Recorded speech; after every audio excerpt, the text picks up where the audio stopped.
Saija, who is now living in exile in Europe, he mentioned it, that he was tortured and cut and beaten under the supervision of General Muhoozi Museveni's son. That's where we are, ladies and gentlemen. We can go on and on and on about the pain in Uganda, but Dr. Besigye guided, and I agree with him, that we are not here to lament. But now that we are here, and Kamuswaka talked about it, he got very inspired, very motivated, that he sees all the leaders, well, not all of us, but at least those that are still, and underline the word still, standing with the people of Uganda. We are here. Now that we are here, we're one. Now that we are here, what next? This is a question that many of our people want to ask Chichi Echidako. What next? For starters, we need to realize that we are being reduced slowly by slowly. Back when Dr. Kizza Besigye was inspiring us to get into leadership, he opened our eyes and tasked us to open many eyes. We went ahead and opened millions of eyes. And maybe that's why the impunity went a notch higher. But now that we are here, and we know that millions of eyes are open back home and all over East Africa, what next? So much can be said. This conference alone cannot be enough. But at least if there's anything to get from this conference, let it flash a light where we are coming from, and that light will bounce back and show us where we're going, because the farther back you look is the farther in front you will see. The Honorable Matthias Mpuga talked about, reminded us about the Moshi conference. During the days, it was so tough that they could not meet in Uganda, they had to meet in Tanzania. A few years ago, still under Museveni, we would meet in Uganda. Now we can no longer meet in Uganda. We are meeting here in Kenya. How sure are we that next year, because Dr. Besigye wants us to meet in Uganda, but how sure are we that next year we will still be able to meet here in Kenya? We might have to meet a little further, maybe in Zambia, or even in Europe, if we just sit and do nothing. In my view, ladies and gentlemen, it's important to look back and know that there's nothing as important to us as unity. Just our people seeing us together before we even do anything, that's motivation alone for them. Of course, that's just a starting point. So much we can do, but the first step is coming together.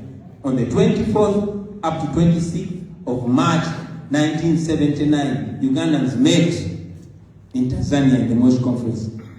Among those leaders was Obote. He had a group he was leading. There was, who else? There was John Barije. He had a group that he was leading. There was Yoweri Museveni. He had a group that he was leading. And there was a gentleman called Pojok.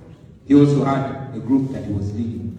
It's unfortunate that just after the Moshi Conference, they went back home and they got reduced to their own groupings. They got divided. They got united. And yes, with that unity, they were able to remove the Amin dictatorship.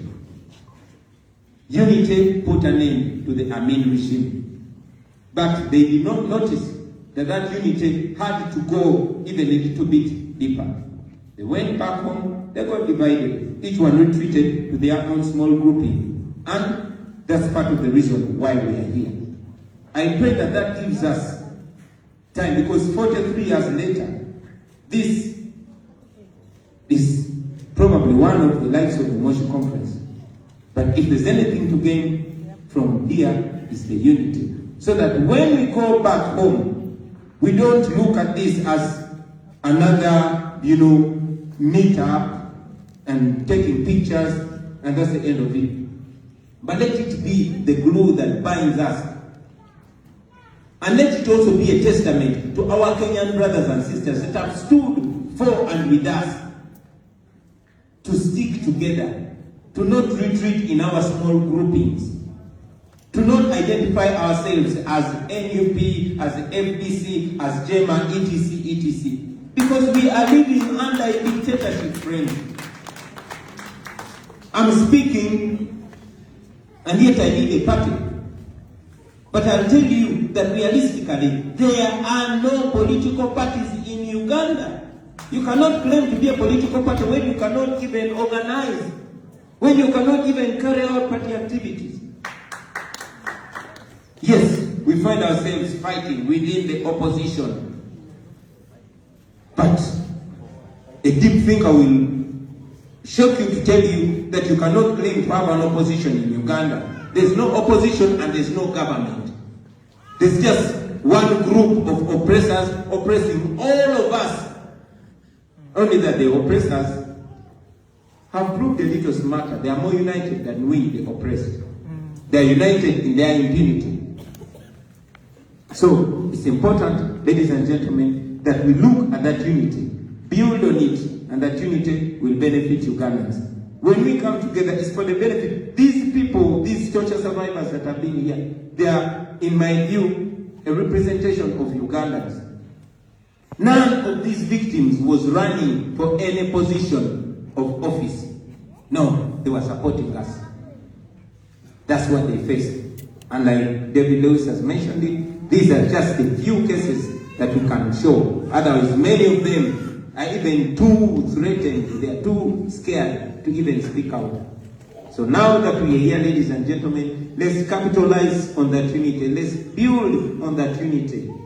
Fellow leaders, let us put country before self, like General Muntu always guides us.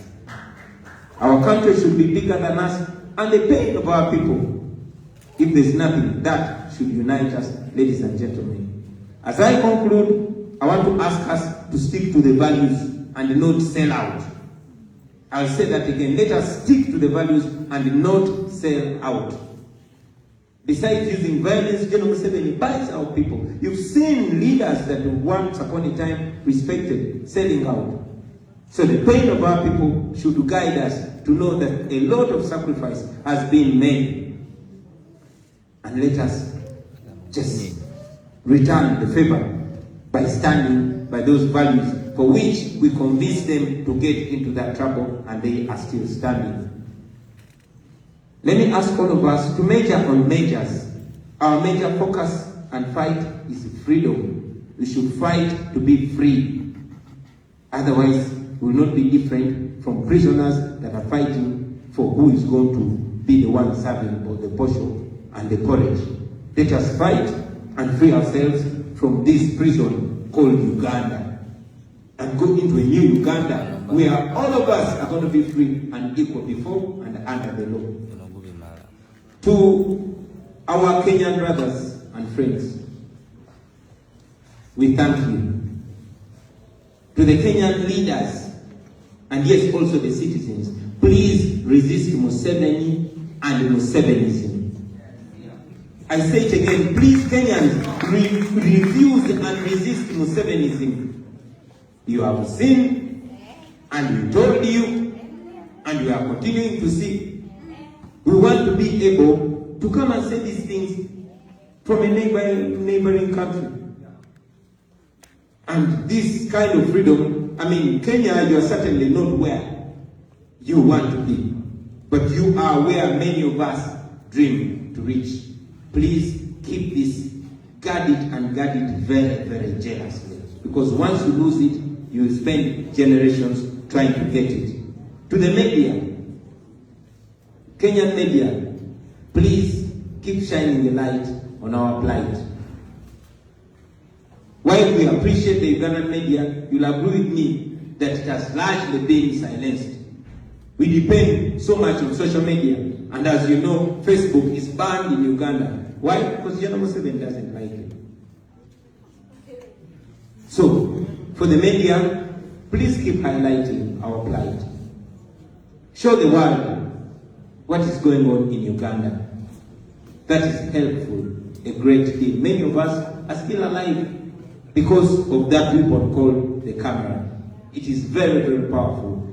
Please, mutubere. That's a slang back in the ghetto that means, watch us, don't take your eyes off us, please. And finally, to the international community, we use every opportunity to call up the international community, and I want to do the same right now. You are the people that are propping up monsters in Africa.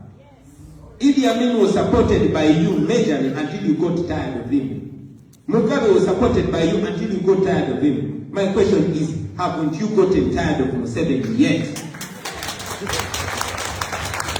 When Mugabe did to the people of Zimbabwe what Museveni is doing to the people of Uganda, you sanctioned him. When Taylor did the same, you sanctioned him. When Saddam did the same, you sanctioned him. Why are you still hobnobbing the dictator called Museveni? Please, the international community, stop sponsoring our terror. Stop sponsoring our oppression. Stop being partners in crime. Thank you very much for